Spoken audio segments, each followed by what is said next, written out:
ഇതുണ്ട്, ഞങ്ങൾ ഈ പ്രാവശ്യം എള്ള് കൃഷി ചെയ്യുന്നുണ്ട്. സത്യം പറഞ്ഞാൽ കഴിഞ്ഞ പ്രാവശ്യം ഇത് മുമ്പത്തെ വർഷം ഞങ്ങൾ കൃഷി ചെയ്തിട്ടുണ്ടായിരുന്നു. അന്ന് ഞങ്ങൾക്ക് നല്ല ലാഭമായിരുന്നു. പക്ഷേ കഴിഞ്ഞ പ്രാവശ്യം നമ്മുടെ കാലാവസ്ഥ മൊത്തം മോശമായതുകൊണ്ട് ഇതിൻ്റെ കൃഷി ചെയ്തില്ല. ആൻഡ് ഈ പ്രാവശ്യം നമ്മൾ ചെയ്യുന്നുണ്ട്.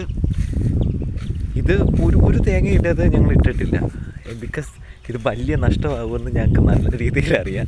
അതുകൊണ്ട് നമ്മളിതിനകത്ത് വലുതായിട്ട് മുതൽ മുടക്കൊന്നുമില്ല.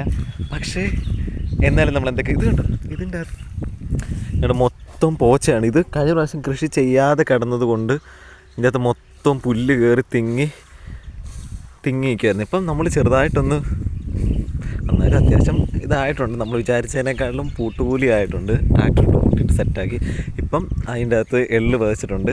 അപ്പോൾ ഇതിൻ്റെ ഓരോ അപ്ഡേറ്റും ഞാൻ കറക്റ്റായിട്ട് അറിയിക്കുന്നതാണ്. നമുക്ക് അടിപൊളിയാണ് എള്ള് കൃഷി. പണ്ട് ഞങ്ങളുടെ വീട്ടിലൊക്കെ ഇങ്ങനെ നേരത്തെ നെല്ല് കൃഷി ഉണ്ടായിരുന്നു. നെല്ലിന് ശേഷം ഈ ഒരു സമ്മർ സീസൺ ആകുമ്പോഴാണ് നമ്മൾ എള്ള് കൃഷി ചെയ്യുന്നത്.